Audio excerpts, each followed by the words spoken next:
Welcome to Telugu popular TV. 2024లో ఆంధ్రప్రదేశ్ ఎన్నికల ఫలితాలు నిజంగా ప్రజలిచ్చిన తీర్పేనా? ఓటర్ల జాబితాలో మార్పులు, అదేవిధంగా పోలింగ్ డేటాలో అసాధారణమైన పెరుగుదల, ఇవి స్వామ్యాన్ని అపహాస్యం చేశాయా? ఇటీవల ఆర్థికవేత్త, అదేవిధంగా రాజకీయ విశ్లేషకులు డాక్టర్ పరకాల ప్రభాకర్ గారు చేస్తున్న వ్యాఖ్యలు ఇప్పుడు దేశవ్యాప్తంగా చర్చనీయాంశం అవుతున్నాయి. ఈ నేపథ్యంలో మనతోటి పరకాల ప్రభాకర్ గారు ఉన్నారు. ఎటువంటి ప్రశ్నలు అడిగితే బాగుంటుంది అని తెలుగు పాపులర్ టీవీ కమ్యూనిటీ పోస్ట్లో మేము ఒక పోస్ట్ కూడా పెట్టడం జరిగింది. అందులో చాలామంది వ్యూవర్స్ ప్రశ్నలు లేవనెత్తారు. ఆ ప్రశ్నలు ఇప్పుడు నేను అడగబోతున్నాను. నమస్కారం పరకాల గారు. నమస్తే. పరకాల ప్రభాకర్ గారు, ఆంధ్రప్రదేశ్లో ఎన్నికల ఫలితాల మీద మీరు చాలా కీలకమైన వ్యాఖ్యలు చేశారు. పోలింగ్ డేటాలో చాలా అసాధారణంగా పెరగడం, ఇవన్నీ అంటే మీరు లేవనెత్తున్న అంశాలు మీకు ఏమనిపిస్తుంది ఇప్పుడు? ఎందుకంటే గత కొన్ని రోజుల నుంచి చాలా తీవ్ర స్థాయిలో విమర్శలు కూడా వస్తున్నాయి కదా, ఏమనిపిస్తుంది మీకు? పవన్ గారు, మొట్టమొదట నాకు ఈ అవకాశం ఇచ్చినందుకు మీకు థ్యాంక్స్. అండ్ మీరు వ్యూవర్స్ని కూడా అడిగారు ఏం అడగాలి అని. అవును, వారి ప్రశ్నలు కూడా మనం మాట్లాడుకుందాం. ఇది మొదలుపెట్టే ముందు మీకు ఒక విషయం చెప్పాలి.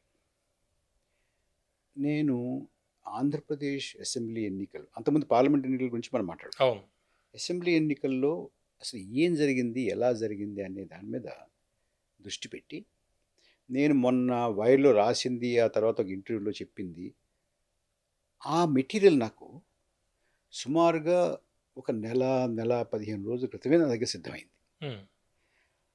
అయితే అన్నీ సజావుగా ఉన్నాయా, ఎక్కడా పొరపాటు లేదా అని నా ఒక్కడి కళ్ళే సరిపోవని చెప్పి నాకు బాగా కావలసినటువంటి స్నేహితులు, అంటే స్టాటిస్టికల్ సైన్స్లో బాగా చదువుకున్నటువంటి వాళ్ళు, ఎక్స్పర్ట్స్ వాళ్ళు ఈ రంగంలో, డేటా సైన్స్ చదువుకున్న వాళ్ళు, ఇంకొక ముగ్గురిని అడిగాను నేను, ఒకసారి మీరు చూడండి, సరి చూడండి. వాళ్ళు కూడా సరిచూసి అన్ని అంకెలు సరిగ్గా ఉన్నాయి అన్న తర్వాత అప్పటికి నేను దాన్ని ప్రచురించడానికి ముందుకు రాలా. ఈ అంకెలన్నీ కూడా ఎలక్షన్ కమిషన్ మీద? ఎలక్షన్ కమిషన్ అండి. Election commission of India, CEO, chief electoral officer Andhra Pradesh, వీరిద్దరూ ఇచ్చినటువంటి డేటా, వారి ప్రెస్ రిలీజెస్లో ఉన్నటువంటి డేటా, వారు మీడియా ముందుకు వచ్చి చెప్పినటువంటి డేటా, ఈసీఐ చివరగా ఇచ్చినటువంటి స్టాటిస్టికల్ హైలైట్స్ ఇస్తారు, అందులోంచి తీసుకున్నటువంటి డేటా. ఇంకోటి నేనేం చేశాను, దీన్ని ప్రచురించే ముందు, దీని గురించి మాట్లాడే ముందు దీన్ని ఒక లేఖ రూపంలో రాసి ఎలక్షన్ కమిషన్ ఆఫ్ ఇండియాకి పంపించాను. నాకు ఈ అనుమానాలు ఉన్నాయి, ఇక్కడ డేటాలో ఏదో కాస్తంత సరిపోవడం లేదు, తేడాలు వస్తున్నాయి, నాకు మీరు ఏమంటారు?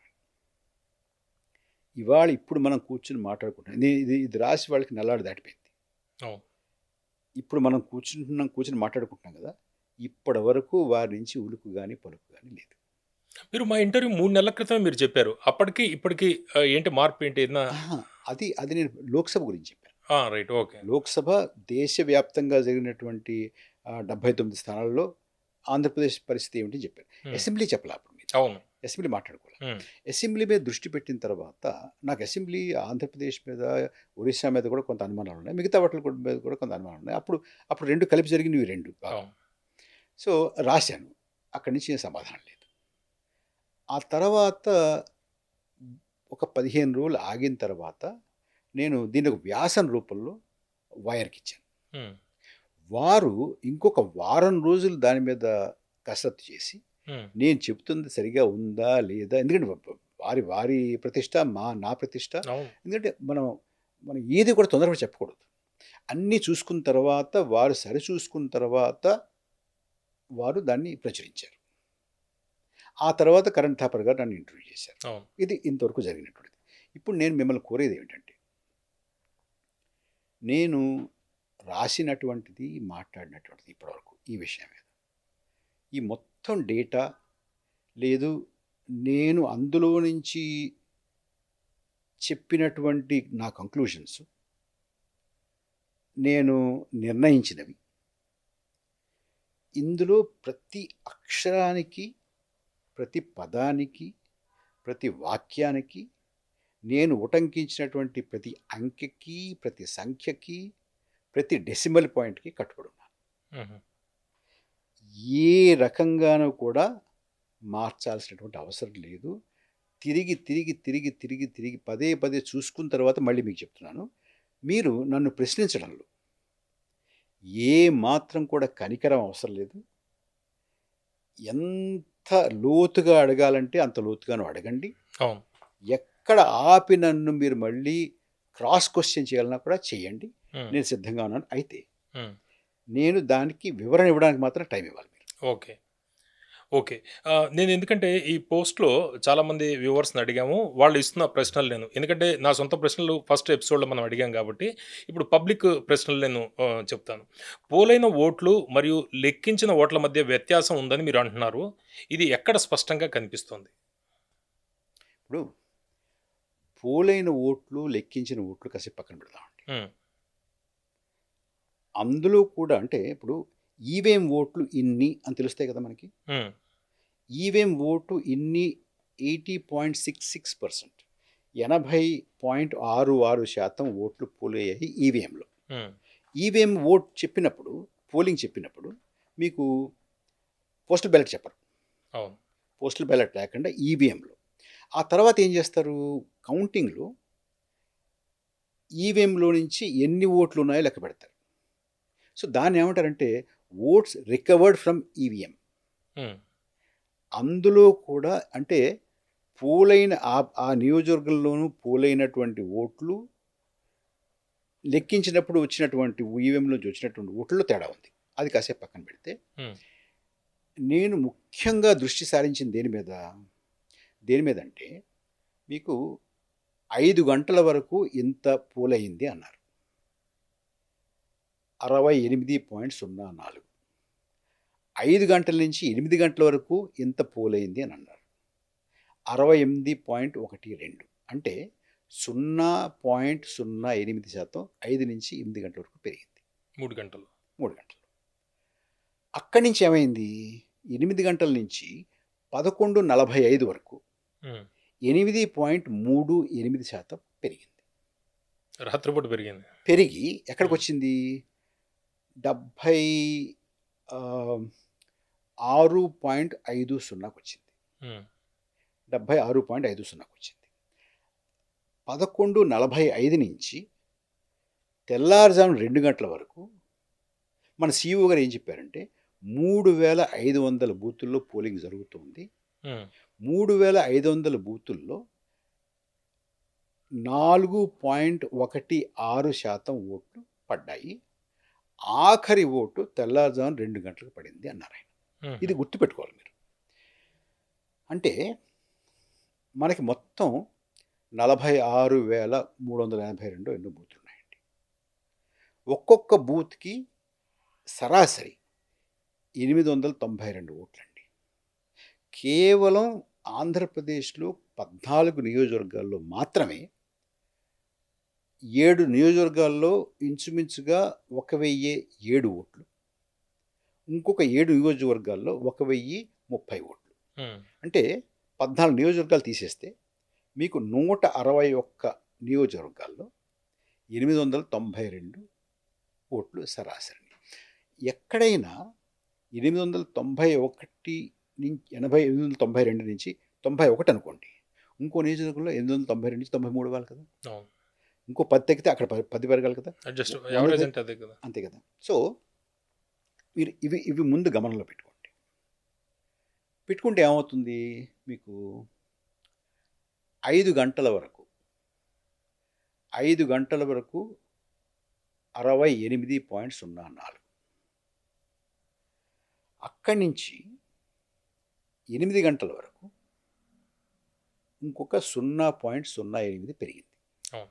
0.08 అంటే రాష్ట్రం మొత్తం మీద ఓట్ల సంఖ్య 33,064 అవుతుంది. హ్మ్. అప్పటి వరకు 68.04 అయ్యింది. కేవలం 5 నుంచి 8 గంటల వరకు 34,000 సుమారు 34,000 ఓట్లు మాత్రమే అదనంగా పడ్డాయి. హ్మ్. అయితే ఏమైంది? వీళ్ళంతా లైన్‌లో ఉన్నారు అప్పటికి. అవును. 8 గంటల నుంచి 11:45 వరకు సుమారుగా 34 లక్షలు ఓట్లు పోతాయి. 8.38 పెరిగింది. అంటే లైన్లో ఉన్నవాళ్లే 5 గంటల వరకు ఇంతమంది పోలింగ్ అయిన తర్వాత 5 గంటల నుంచి 8 గంటల వరకు సరాసరి బూత్కి 6-7 పోల్ చేసి ఒక్కసారి మీకు 5 నుంచి 8 గంటల వరకు 34 లక్షల మంది ఎలా పోల్ చేస్తారు? ఇప్పుడు ఉన్నవాళ్లే కదా. అంటే పోలింగ్ అయిపోయిన టైం తర్వాత కూడా కొంతమంది ఎంటర్ అయ్యారంటారా మీ అనుమానం? నేను అడిగేది అంటే రాత్రి 2 గంటల దాకా జరిగింది కాబట్టి పోలింగ్ టైం తర్వాత కూడా ఎంటర్ అయ్యారా? అవ్వడానికి వీలు లేదు పవన్ గారు. ఎందుకంటే మనకి ఒక రూల్ ఉంది. ఇప్పుడు 6 గంటలకి అధికారికంగా పోలింగ్ అయిపోతుందండి.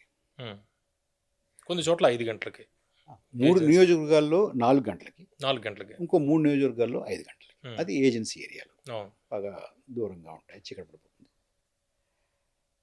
మిగతా అన్నిట్లోనూ కూడా ఈ 6 తీసేస్తే 169 నియోజకవర్గాల్లో ఉదయం 7 గంటల నుంచి సాయంత్రం 6 గంటల వరకు.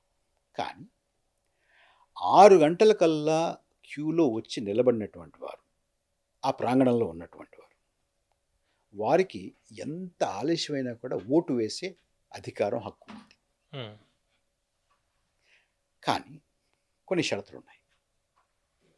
ఏమిటంటే పోలింగ్ ఆఫీసర్లో ఒక సిబ్బందిలో ఒకరు కానీ, పోలీస్ అధికారి కానీ సరిగ్గా 6 గంటలకి ఆ గేట్ దగ్గరికి వెళ్ళి ఆ గేట్ మూసేయాలి. అంటే 6 తర్వాత మరొకరు ప్రవేశించడానికి వీల్లేదు. ఒకటి. రెండవది, క్యూలో నుంచినటువంటి వాళ్ళందరికీ టోకెన్లు ఇవ్వాలి. ఆ టోకెన్లు ఎలా ఇవ్వాలి? క్యూలో ఆఖరిలో నుంచినటువంటి వారికి ఇచ్చే టోకెన్ నెంబర్ 1, దాని నెంబర్ 1 ఉండాలి. పోలింగ్ బూత్కి అతి దగ్గరలో ఉన్నటువంటి మొట్టమొదటిగా ఉన్నటువంటి వారికి టోకెన్ మీద ఆఖరి నెంబర్ ఉండాలి. ఎందుకంటే ఒకటి వచ్చిందంటే మళ్ళీ యాడ్ అవ్వకుండా, కొత్త వాళ్ళు యాడ్ అవ్వకుండా అక్కడ పోలీస్ కాపలా ఉండాలి. ఇలా ఇచ్చాము, ఇన్ని టోకెన్లు ఇచ్చాము, ఇంతమంది 6 గంటల తర్వాత కూడా 6 గంటలకి వచ్చి ఉన్నారు, వారందరి చేత ఓటు వేయిస్తున్నాము అని అక్కడ ఉన్నటువంటి ప్రిసైడింగ్ ఆఫీసర్ పోలింగ్ డైరీలో రాయాలి. తర్వాత ఈ పోలింగ్ కోసం వేచి ఉన్నటువంటి వాళ్ళందరినీ వీడియో తీయాలి. ఆ వీడియోలో వేచి ఉన్నటువంటి వాళ్ళ ముఖాలు గుర్తుపట్టేలా తీయాలి. ఇవన్నీ కూడా వీడియో, టోకెన్లు, పోలింగ్ ప్రిసైడింగ్ ఆఫీసరు డైరీ, ఇవన్నీ కూడా ప్రిజర్వ్ చేయాలి. ఎప్పుడైనా రేపు ఎవరైనా సవాల్ చేస్తే, అనుమానం వస్తే, ఇదిగోనయ్యా వీడియో, ఇదిగో టోకెన్లు, ఇదిగో మా డైరీ, ఇదిగో అని చూపించాలి. ఈసీ మాన్యువల్ ఇది. ఈ కాండక్ట్ ఆఫ్ ఎలక్షన్ రూల్స్ 1961 దాని ప్రకారం అది లేటెస్ట్ అమెండ్మెంట్ 2023. ఆ తర్వాత ఇంకో అమెండ్మెంట్ మనం చెప్పాలంటే కొంచెం బాగా వివాదాస్పదమైనటువంటి అమెండ్మెంట్ ఉంటుంది. బట్ ఇది మాత్రం 2023లో అమెండ్ చేసిన తర్వాత ఉన్నటువంటి ప్రొవిజన్. ప్రభాకర్ గారు, ఇందులోనే కంటిన్యూ, ఎందుకంటే 6 o'clock దాకా పోలింగ్ జరిగిన తర్వాత ఎవరైనా రాకుండా ఏర్పాట్లు చేశారు. అయితే ఈ పోలింగ్ చూస్తే 5 o'clock నుంచి 8 o'clock దాకా 0.8% జరిగింది. 0.08. అయితే రాత్రి పెరిగింది. ఇక్కడతోటి కట్టడి చేస్తుంటే, అంటే కొత్త వాళ్ళు ఎంటర్ అవ్వకుండా ఉంటే మొదటి నుంచి పెరుగుతూ రావాలి కదా, స్టార్టింగ్ తగ్గి తర్వాత ఎట్లా పెరిగింది? అక్కడ మిస్టరీ కదా. ఒకటి ఏంటంటే పవన్ గారు, ఎందుకంటే మిడ్ నైట్ పెరిగింది కదా. అంటే 5 గంటల నుంచి 8 గంటల వరకు మొత్తం రాష్ట్రంలో కేవలం 34,000 చిల్లర ఓట్లే పడ్డాయనంటే ప్యాటర్న్ ఇంక్లైన్ ఉండాలి. దాని అర్థం ఏమిటి? ఆల్మోస్ట్ అయిపోవచ్చింది అనమాట. అవును కదా.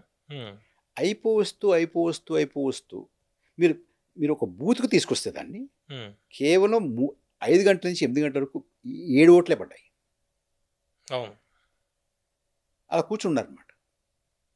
సో అంటే ఆల్మోస్ట్ పోలింగ్ అయిపోయింది. పోలింగ్ అయిపోయింది అని అనడానికి లేదు. ఎందుకు లేదు?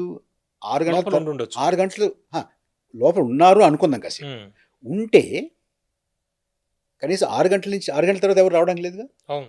6 గంటల నుంచి 8 గంటల వరకు 7 మంది 6 మంది నలుగురు ఎలా ఎలా పోల్ చేశారు? తర్వాత ఎలా పెరుగుతారు? ఆ తర్వాత ఎలా పెరుగుతారు? ఎక్కడి నుంచి వచ్చారు వీళ్ళు? రావడానికి లేదుగా. అదే. ఉన్నారు అనుకుంటే ఆ మొదటి pace, నుంచి పెరగాలి కదా, ఆ స్పీడ్ మారకూడదు కదా. మారకూడదు కదా.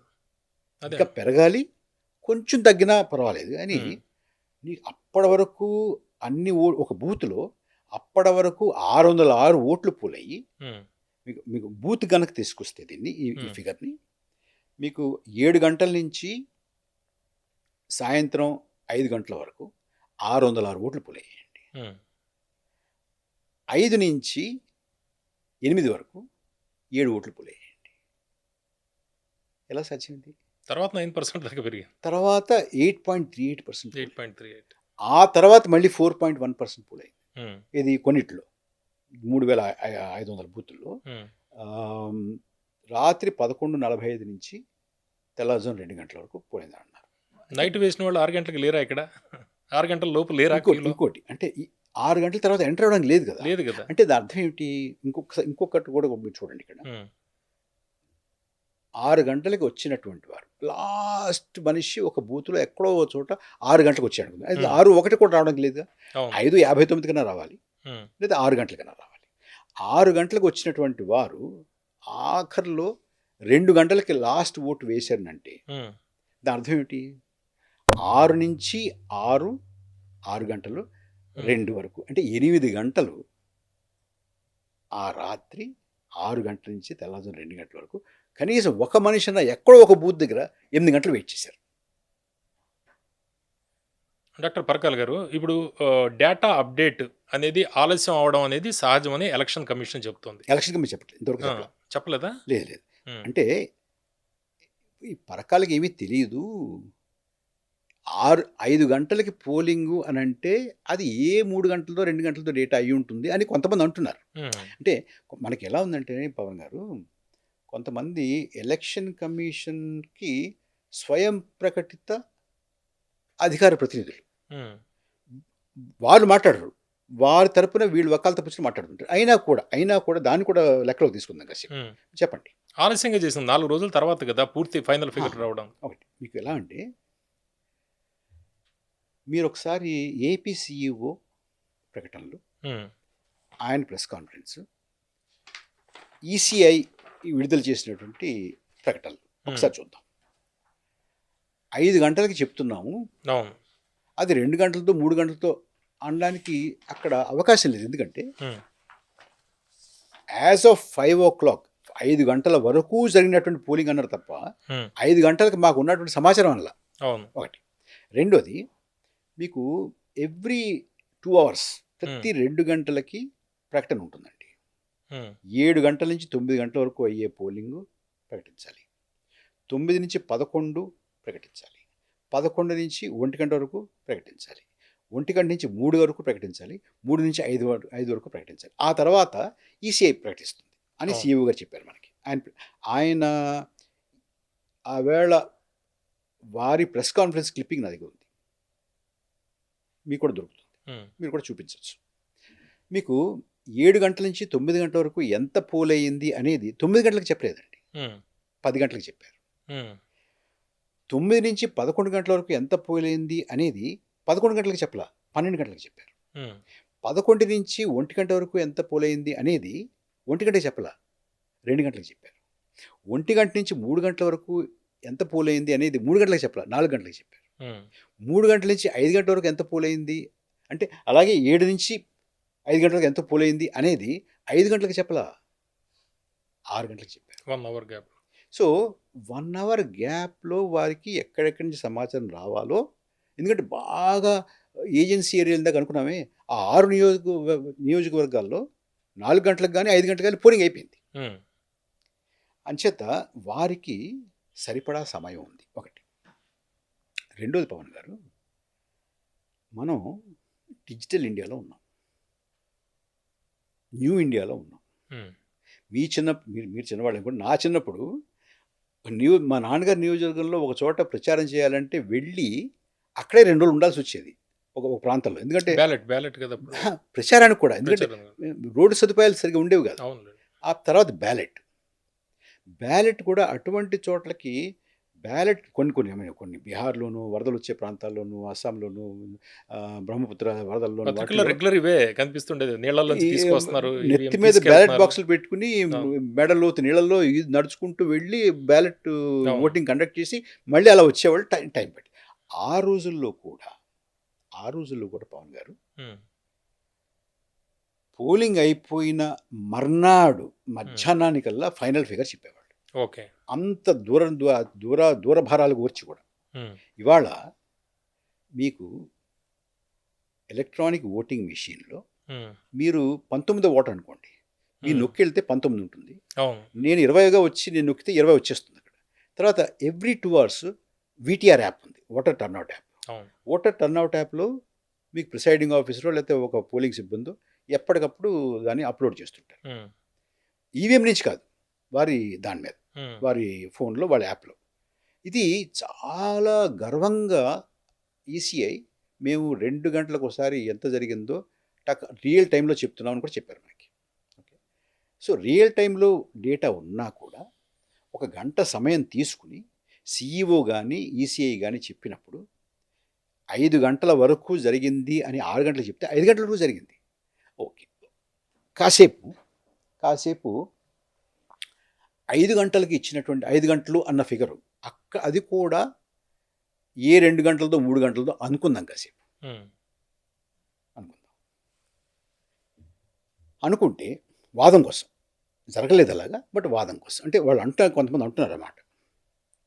అన్నప్పుడు మీకు 68.04 అనేది 5 గంటల ఫిగర్ కాదు, 3 గంటల ఫిగర్ అన్నారనుకోండి. కాసేపు తీసుకుందాం అంటే అది ఈసీ రిలీజ్ చేసేటప్పుడు 5 o'clock దాకా అని రిలీజ్ దాకానే చేస్తుంది. అంటే నేను వారితో వాదన కోసం చెప్తాను. ఒకవేళ వాళ్ళు అన్నదే కరెక్ట్ అనుకుందాం, కాసేపు అవడానికి అవకాశమే లేదు. ఎందుకంటే మీడియాలో మేము ఉన్నాం కాబట్టి మీరు ఉన్నారు కదా వరకు తప్ప నా దగ్గర ఇప్పటివరకు ఉన్నటువంటి సమాచారం కాదు కదా. అంటే 3 గంటల వరకు 68.04 అయ్యి ఉంటే ఎన్ని ఓట్లు అవ్వాలి? 606 ఓట్లు అవ్వాలి. ఒక పోలింగ్ బూత్ చదువుతున్నారు యావరేజ్. ఎందుకంటే 892 892లో 68.04 అంటే నీకు 606 అవుతుంది. 606 ఓట్లు అక్కడ ఉంటే పడి ఉంటే ఇది 3 గంటలకి ఇంకెన్ని పడాలి? ఎందుకంటే 892 దాటకూడదు కదా. ఇది 100% అది. కానీ మీది 100% కాదు, ఫైనల్గా 80.66 కదా. 80.66 అంటే మీకు ఎంత రావాలి? 720 ఎంత రావాలి. ఇంకెంత మిగిలింది మీకు? 120 కూడా మిగిలిలేదు. 606 తీసేస్తే 720లో నుంచి అంతవరకు జరిగినటువంటి సీఈఓ గారు చెప్పినటువంటి లేకపోతే మనకి అంతవరకు జరిగినటువంటి పోలింగు నీకు 2 గంటలకల్లా 68.04 పడి ఉంటే యావరేజ్న గంటకి ఎంత పడ్డాయో మీకు ఐడియా ఉంది. దాని ప్రకారం చూసుకుంటే మీకు 80.66 చేరడానికి 4 గంటలు అయిపోవాలి పోలింగ్. దానికి ఒప్పుకుంటారా? ఇది 5 గంటల ఫిగర్ కాదు, ఇది అంత ముందు ఫిగరు అన్నవాళ్ళకి ఇది ప్రశ్న నాది. అంటే మీరు చెప్పినటువంటి లెక్క ప్రకారం 3 గంటలకే 68.04 అయితే 80.66 చేరడానికి ఎంత సమయం పడుతుంది? 4 గంటలకు అయిపోవాలిగా. పోని బాగా మందకొడిగా జరిగింది అని అనుకుంటే 6 గంటలకు అవ్వాలి. ఇంకా మందకొడిగా జరిగిందంటే 7 గంటలకు అవ్వాలి. ఇంకా మందకొడిగా జరిగిందంటే 8 గంటలకు అవ్వాలి. 11:45 వరకు చాలా చోట్ల జరిగి 3500 బూతుల్లో తెల్లజోన్ 2 గంటల వరకు జరగాల్సిన అవసరం ఏముంది? అది 3 గంటల లెక్క చొప్పున. ఒకవేళ కొంతమంది ఉన్నారు ఇది 2 గంటలు కూడా అయి ఉండొచ్చు, 68.04 2 గంటల ఫిగర్ అయి ఉండొచ్చు, 5 గంటలు అనౌన్స్ చేశారు అనుకుందాం. కాసేపు కాదు, ఇందాక అనుకున్నట్టు కాదు, అయినా కూడా ఒకసారి వాదం కోసం తీసుకుంటే మీకు 2 గంటలకల్లా 606 ఓట్లు అయిపోతే 892 100%. ఉమ్, 80.66 అయితే మీకు 720. అంటే మీకు 2 గంటల కల్లా 606 ఓట్లు అయిపోతే ఇంకొక 214, 215 కదండి మిగిలినవి. అవును. వాటికి మీకు తెల్లవారు 2 గంటల వరకు ఎందుకు? 6 గంటలకు అయిపోవాలి, 4 గంటలకు. మామూలుగా అయితే 4, 4:30కి అయిపోవాలి, పోనీ 5 గంటలకు అయిపోవాలి, 6 గంటలకు అయిపోవాలి, 8 గంటలకు అయిపోవాలి, 9 గంటలకు అయిపోవాలి, అంతే కదా. అసలు ఎక్కడ ఉంది? ఇంకోటి, మీకు సిఇఓ గారు ఉమ్, ట్విట్టర్ మీద చాలా యాక్టివ్గా ఉన్నారు. నేను ట్వీట్స్ కూడా చూపిస్తాను మీకు కావాలంటే. ఇప్పటికి ఎంత అయింది? ఇందాక ఈ 9 గంటల వరకు 13% పోలైంది, 13% ఈ 2 గంటల్లో పోలైంది. అక్కడి నుంచి ఇంకొక 15% యాడ్ అయింది, ఇంకో 10% యాడ్ అయింది, ఇంకొక 12% యాడ్ అయింది. అట్లా ట్వీట్స్ చేసుకుంటూ వచ్చారు కదా. ఫైనల్గా మనకు 6 గంటలకు 6:15కు ప్రెస్ కాన్ఫరెన్స్ పెట్టి 5 గంటలకల్లా 68.04 అయిందని చెప్పారు కదా. ఉమ్, చెప్పి మళ్ళీ 8 గంటల తర్వాత ఇంకా పోలింగ్ జరుగుతుందన్నారు కదా. మళ్ళీ ఆ తర్వాత 3,500 బూతుల్లో ఇంకా జరగాలి, మిగతా చోట అయిందన్నారు కదా. 3,500 బూతులు అయిన తర్వాత 2 గంటలకి లాస్ట్ ఓటింగ్ పోల్ అయిందని కూడా ఆయనే చెప్పారు కదా. అవును. మరి ఇన్ని చెప్పినప్పుడు 5 గంటల తర్వాత నుంచి 6 గంటల వరకు ఎంత అయింది? 6 గంటల నుంచి 8 గంటల వరకు, 5 గంటల నుంచి 8 గంటల వరకు చెప్పారు, 6 గంటల నుంచి 8 గంటల వరకు చెప్పాల అనుకుందాం, అందులోనే ఉందనుకుందాం. ఆ తర్వాత ఇప్పుడు ఆ మిగిలిపోయినటువంటి 3,500 బూతుల్లో 11:45 నుంచి ఇంకా జరుగుతుంది కదా అది. ఇప్పుడు 3,500 బూతుల్లోనూ కూడా ఆఖరి ఓటు 2 గంటలకు పడి ఉంటుంది కదండి. కొన్ని చోట్ల రాత్రి 1:30కి అయిపోవచ్చు, అవును. 1:15 కావచ్చు, 1 గంటకు అవ్వచ్చు, 12 గంటలకు అయిపోవచ్చు, లేదా 12:30కి అవ్వచ్చు. ఆ లెక్కలు కూడా లేవుగా. ఓకే. ఇంకొక చాలా దారుణమైన విషయం ఏంటంటే, అసలు ఈ 3,500 బూతులు ఏమిటి? ఏ బూతులు అవి? ఏ నియోజకవర్గాల్లో ఉన్నాయి? ఉమ్, అది చెప్పరే, ఎందుకు చెప్పరు? ఇదిగోనండి, ఈ 3,500 బూతుల్లో జరుగుతుంది. వాటి పేర్లు ఇవి, వాటి నెంబర్లు ఇవి, ఇవ్వండి. 6 గంటల తర్వాత ఓటింగ్ ఎక్కడ పడితే అక్కడ ఆ బూతుల పేర్లు చెప్పండి. అక్కడ ప్రిసైడింగ్ ఆఫీసర్ డైరీ ఇవ్వండి, అక్కడ టోకెన్లు ఇవ్వండి, ఆ వీడియో ఇవ్వండి. ఎవరే కనీసం ఏ బూత్లో కూడా చెప్పరేమండి. అంటే పరకాల గారు, ఇప్పుడు మీరు పోలింగ్ డేటా ఆధారంగా మీరు విశ్లేషణ చేస్తున్నారు. చాలా నెలల తరబడి మీరు దీని మీద చాలా ఎక్సర్సైజ్ చేస్తున్నారు. అయితే ఫామ్ 17C అనేది ఒక చెక్ మెకానిజం మనకుంది. అంటే పోలింగ్లో మొత్తం కంప్లీట్ అయిపోయాక ఫామ్ 17C అనేది వివిధ పార్టీల ఏజెంట్లకి ఇస్తూ ఉంటారు. వాళ్ళు ఎక్కడ కూడా దీన్ని సంబంధించి ప్రశ్నలు లేవనెత్తినట్టు మనకి ఎక్కడ రాలేదు. కారణం ఏంటంటారు? ఓకే, ఫామ్ 17C పవన్ గారు, ఫామ్ 17C 3 కాపీలు ఉంటాయి.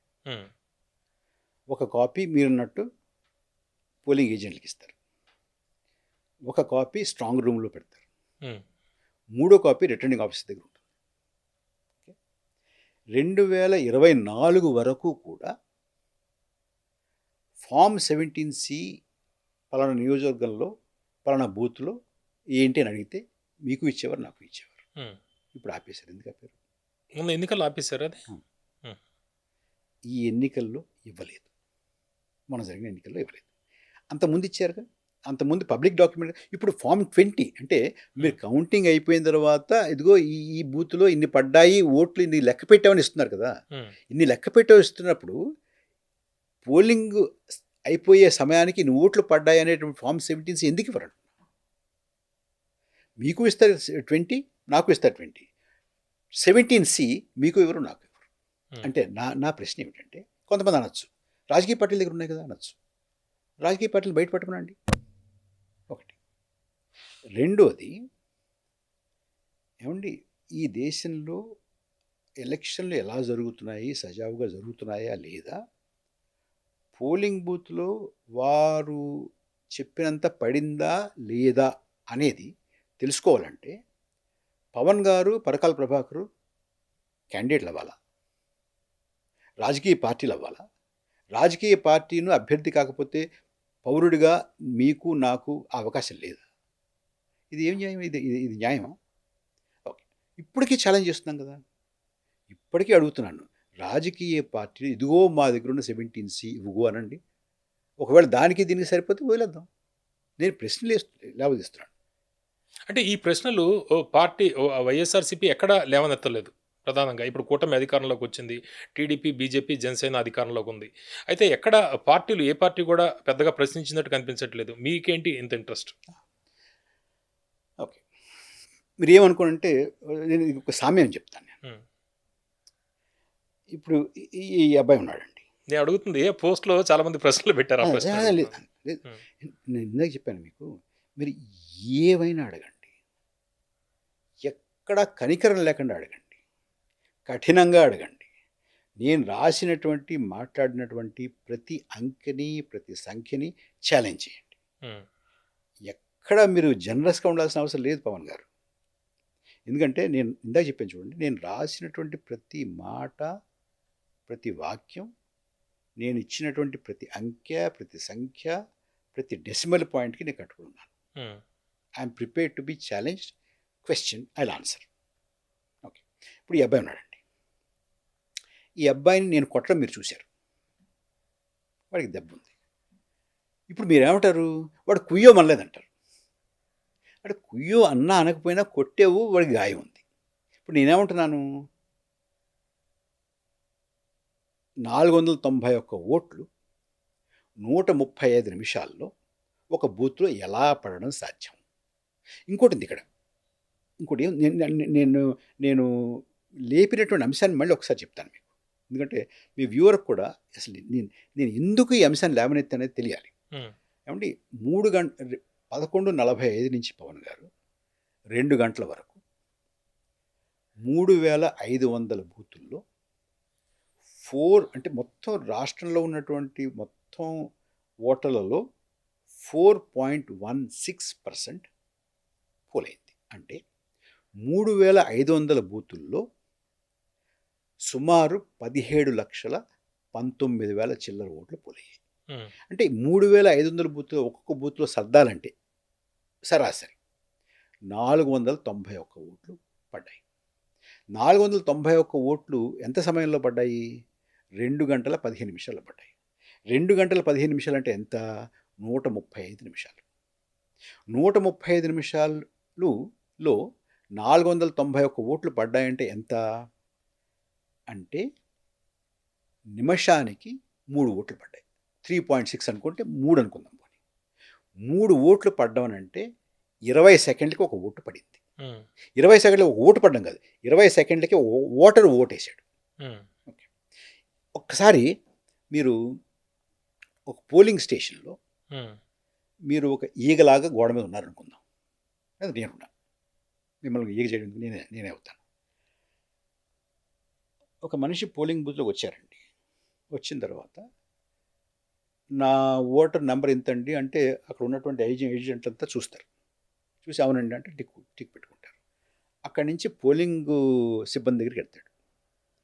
ఆయన ఏం చేస్తారు, ఆయన కూడా ఒకసారి చెక్ చేసి అది కూడా టిక్ పెట్టి మన చేత సంతకం కానీ వేలిముద్ర కానీ వేయించుకుంటారు. వేయించుకున్న తర్వాత ఆ తర్వాత ఉన్న ఆయన మన వేలికి చుక్క పెడతారు. అక్కడి నుంచి ముందుకు వెళ్ళిన తర్వాత వారు ఏం చేస్తారు, ఆ మెషిన్ని యాక్టివేట్ చేస్తారు ఈ ఓటుకి. అక్కడికి వెళ్తాం. ఒక కంపార్ట్మెంట్కి 2 అసెంబ్లీకి పార్లమెంట్కి ఒకేసారి జరిగాయి. సో అక్కడి నుంచి ఒక కంపార్ట్మెంట్లోకి వెళ్ళి అక్కడ నొక్కుతాం. నొక్కిన తర్వాత ఒక 7 సెకండ్లు మనం దేని మీద నొక్కేమో దాని బొమ్మ కనపడుతుంది, స్లిప్ బయటపడుతుంది. అక్కడి నుంచి ఇంకో కంపార్ట్మెంట్కి వెళ్తాం. అక్కడ కూడా ఇదే నొక్కుతాం. అక్కడ కూడా 7 సెకండ్లు. అంటే 20 సెకండ్లలో 7 14 సెకండ్లు దీనికి పోయింది. ఇంకొక 2 సెకండ్లు 3 సెకండ్లు నొక్కడానికి అక్కడ ఉంచడానికి పోతుంది. కనీసం లేదంటే 7 14 అయితే పోయిందిగా. అంటే ఇదంతా మీకు 6 సెకండ్లో పూర్తి చేయాలి. సాధ్యమా? చూపించండి ఒకసారి ఎక్కడైనా ఏదైనా ఒక పోలింగ్ బూత్లో ఒక మనిషి ఇలా వచ్చి 20 సెకండ్లో ఇవన్నీ చూపించుకుని ముద్ర వేయించుకుని ఈయన సంతకం పెట్టి వేలు ముద్ర వేసి చెక్ చేయించుకుని అంతా చూసిన తర్వాత నా ఆధార్ కార్డు చూసి చెక్ చేసిన తర్వాత మళ్ళీ అక్కడికి వెళ్ళి వేసి బయటకు వచ్చేటప్పటికి అయ్యేప్పటికి 20 సెకండ్లు అయిపోతుంది. చేసి చూపించండి. ఒకటి ఒకవేళ 491 ఓట్లు ఎలాగోలాగా పడ్డాయి, నువ్వు నోరు మూసుకో అన్నారనుకోండి, పడ్డాయి, ఓకే. అప్పుడు ఏమవుతుంది? మీరు ఒక్కసారి ఆ గోడ మీద నుండి చూస్తే ఏమవుతుంది?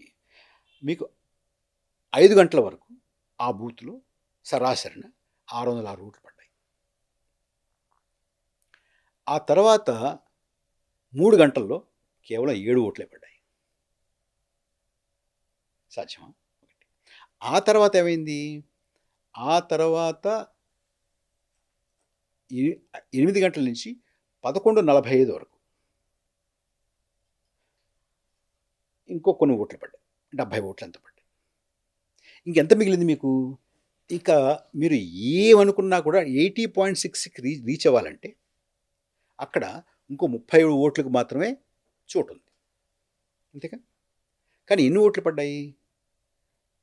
ఈ 491 కలిపామనంటే ఈ బూతులో పడ్డ ఓట్ల సంఖ్య 1178 అవ్వాలి. అంటే పోలింగ్ శాతం ఈ 3500 బూతుల్లో ఏదో ఒక బూత్లో కనీసం, కొన్ని బూతులు, ఒక బూత్ ఏమిటి, చాలా బూతుల్లో మీకు పోలింగ్ శాతం 132 అవ్వాలి. 132% పోల్ అవ్వాలి. 80.66 కాదు, అసలు 100% కూడా కాదు, 132% పోల్ అవ్వాలి. మీకు ఇంకోటి ఉంది పవన్ గారు, కాండక్ట్ ఆఫ్ ఎలక్షన్ రూల్స్లో ఏదైనా బూత్లో 10% కన్నా తక్కువ పడినా, 90% అంతకన్నా ఎక్కువ పడినా దాన్ని రెడ్ ఫ్లాగ్ చేయాలి. ఏంటి ఇంత తక్కువ పడింది, ఏంటి ఇంత ఎక్కువ పడింది అని చూసుకోవాలి.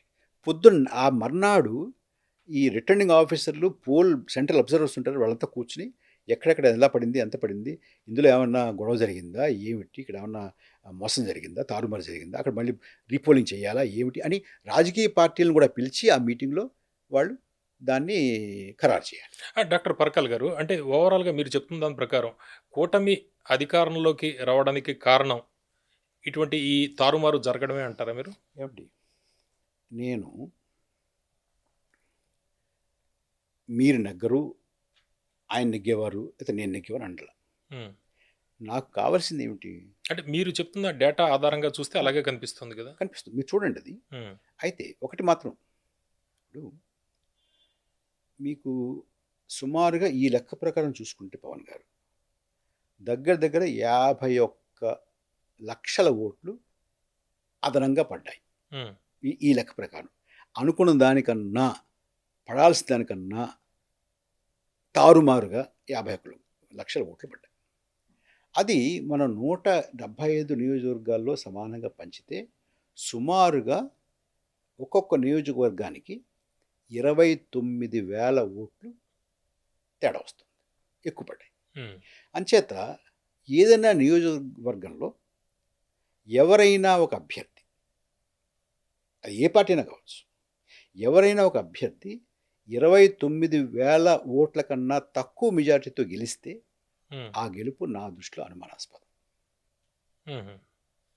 గెలవాలంటే 30,000 మెజారిటీ కనీసం రావాలి. అంటే అందులో 29 ఇవే ఉంటాయి కదా. అవును కదా, 29 ఇవే ఉన్నాయంటే ఇప్పుడు మీకు ఏదైనా నియోజకవర్గంలో 10,000 ఓట్లు ఎవరైనా గెలిచారనుకోండి, దాని అర్థం ఏమిటి? ఈ డేటాలో పెరుగుదల వల్లే అంతే కదా. అంతకన్నా తక్కువ ఓట్లతో నెగ్గారనంటే కింద ఒక 30,000 దాన్ని బూస్ట్ చేస్తే నెగ్గారనమాట. అంటే డాక్టర్ పరకాల్ గారు, మీరు చెప్తుంది గతంలో మన ఇంటర్వ్యూలో కూడా చెప్పారు, అప్పుడు పార్లమెంట్కి సంబంధించి మీరు చెప్పారు 7 పార్లమెంట్ నియోజకవర్గాల్లో, అంటే యావరేజ్ తీసుకుంటే ఒక దాంట్లో 7 సెగ్మెంట్లు ఉంటాయి, 49 అసెంబ్లీ అనేది జనరల్గా మీరు చెప్పారు. ఇప్పుడు ఈ మధ్య జరిగిన కొంత ఎక్సర్సైజ్ కూడా మీరు చాలా చేసినట్టున్నారు ఈ మధ్య కాలంలో. ఇప్పుడు మనకు కనీసం ఒక 80 స్థానాలు తేడా వస్తున్నాయండి అసెంబ్లీలో. 80 నియోజకవర్గాలు అంటే 175లో 164 కూటమి గెలిస్తే 11 నియోజకవర్గాల్లో వైఎస్ఆర్సీపీ మనం ఫలితాలు చూసాం. అంటే ఎలా ఉండొచ్చు అంటారు మీరు చెప్పేదాని ప్రకారం? ఇప్పుడు ఒకటి పవన్ గారు, మనం ఇంకొకటి కూడా ఆలోచించాలి. మనం ఇక్కడ కొంతమంది, నేను కూడా మీరు చూసినట్టుగానే అసలు విమర్శలు వస్తున్నాయని చూస్తే కొంతమంది ఏమన్నారంటే, ఈ పరకాలకి ఏమీ అసలు బ్లైండా ఇతను, ఎంత వ్యతిరేకత ఉందండి ప్రభుత్వం మీద, అంత వ్యతిరేకత ఉన్న ప్రభుత్వం మీద ప్రభుత్వం ఓడిపోతుందని అనుకోకుండా ఇంకా ఏదో లెక్కలు పట్టుకుంటాడు. ప్లస్ 3 పార్టీలు కలిసాయి కదా, 1+1+1 = 3 స్వింగ్ కూడా కారణం 3 పార్టీలు కలవడం అనేది కూడా ఒకటి. నేను స్వింగ్ని కాదనడం లేదు, ఉమ్, వ్యతిరేకతను కాదనడం లేదు, ఇంకోటి కాదు, ఏది కాదండి. నాకు నాకు మీరు చెప్పాల్సింది ఏంటంటే, వీరందరూ కూడా నాకు చెప్పాల్సింది ఏంటంటే, వారు కూడా చూడాల్సింది ఏంటంటే, 135 నిమిషాల్లో 491 ఓటు పడడం సాధ్యమా? అంతే ఒకటి. రెండోది, పవన్ గారు, ప్రజాభిప్రాయం ఇలా ఉంది అనేది ఉమ్, మీకు మొత్తం తెలిసిపోతుంది, నాకు మొత్తం తెలిసిపోతుంది అనుకోవడం అంత భ్రమం ఇంకోటి ఉండదండి. ఉమ్, ఇప్పుడు మీరు అందరూ చెప్తున్నారంటే నేను ప్రయాణంలో రైల్లో నా దగ్గర కూర్చున్న వాళ్ళు చెప్పడం, కార్తీక వనభోజనాలకు వెళ్ళినప్పుడు మా వాళ్ళు చెప్పడం, అది కాదు కదా. రాష్ట్రం, దేశం, మన రైల్వే కంపార్ట్మెంట్ కన్నా, లేకపోతే మన ఎయిర్పోర్ట్లో మనతో ప్రయాణం చేసేవాళ్ళకన్నా, మన కార్తీక భోజనాలకు వచ్చేవాళ్ళకన్నా కూడా పెద్దది. అంటే ఇంకో కామెంట్ కూడా కొంతమంది ఏం చేస్తున్నారంటే ఆ, ఆ, డాక్టర్ పరకాల గారు చెప్తున్నవన్నీ కూడా కాకి లెక్కలు అనేది చెబుతున్నారు. ఈ మెథడాలజీ ఏదైనా ఉందా, ఆ మెథడాలజీ పబ్లిక్ డొమైన్లో పెట్టగలరా? అంటే ఇప్పటిదాకా మీరు మెథడాలజీ చెప్పారు, అది already. పబ్లిక్ డొమైన్లో పెట్టాను కదా, అవును, నేను రాశాను, మాట్లాడాను, ఇప్పుడు మీతో మాట్లాడాను, ఇది కూడా పబ్లిక్ డొమైన్. అవును, ఇప్పుడు అది కాదండి పవన్ గారు, 5 గంటల వరకు 68.04 పడ్డాయని ఎలక్షన్ కమిషన్ చెప్పిందండి. ఉమ్, నేను పబ్లిక్ డొమైన్లో పెట్టడానికి వాళ్ళే పెట్టారు. నేనేమంటున్నాను, 5 గంటల వరకు అన్నారు, 5 గంటల వరకు అన్నారు అని నేను చెప్తున్నాను. కాదు, 2 గంటల వరకు అంటే 2 గంటల వరకు అయితే ఏమయ్యేదో కూడా చెప్పాను. 2 గంటల వరకు కనుక 68.04 పడి ఉంటే ఉమ్, 80.66 చేరడానికి మీకు 4 గంటలకు అయిపోవాలి మొత్తం.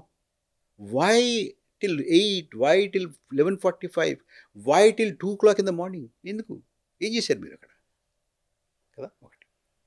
రెండోది, ఈవీఎంలు దీన్ని ఏమి చేయలేమంటున్నారు. నేను ఈవీఎంలు ఏమైనా చేశారని కూడా అనలా.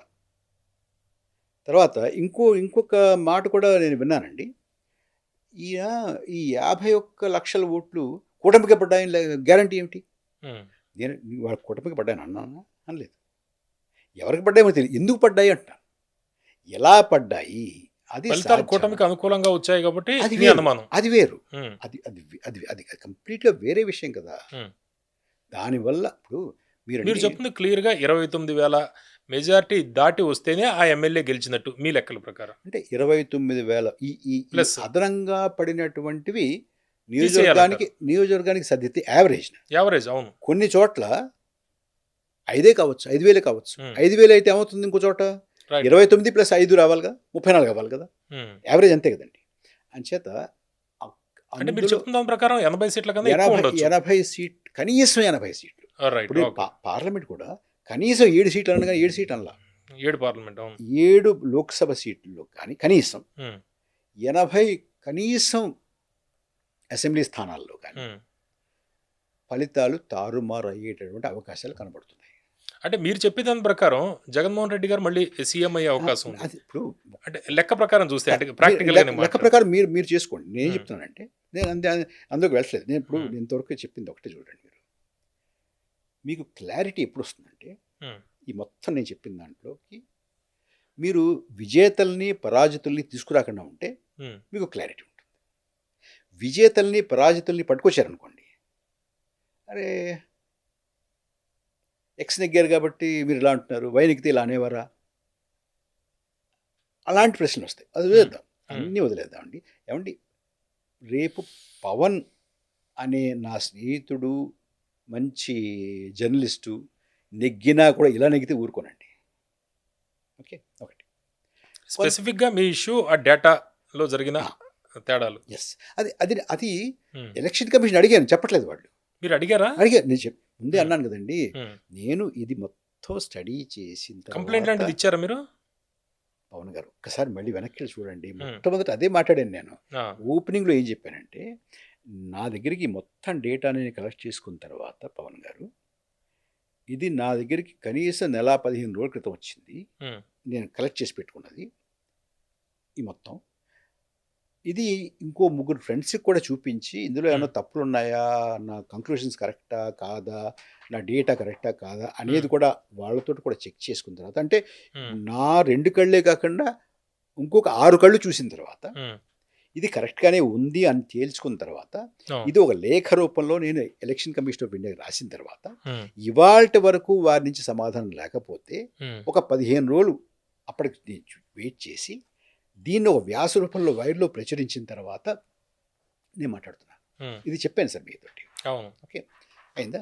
ఇంకొకటి ఏంటంటే ఎలా జరిగి ఉంటుంది, ఏం జరిగింది, ఎవరు చేసుంటారు, ఎవరు చేసి ఉంటారు, ఎలా జరిగింది, చేయడం సాధ్యమేనా, ఎలా జరిగిందనే కదా ఎవరు చేసుంటారు ఎవరు అనేది చేసి ఇప్పుడు. ఉంటారు, సాధ్యమేనా, ఉమ్,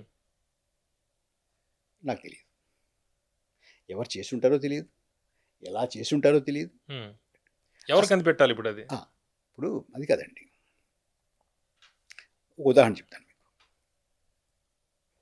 ఈ మా వీధి చివర ఒక బ్యాంక్ ఉందండి. నేను మార్నింగ్ వాక్కి వెళ్తా చూస్తే తలుపులు బార్లా తీసేసి ఉన్నాయి. పొద్దున్నే 5:30కి ఆ వాచ్మెన్ కింద పడున్నాడు. మొత్తానికి ఏదో దోపిడీ జరిగింది ఉమ్, అనిపించింది.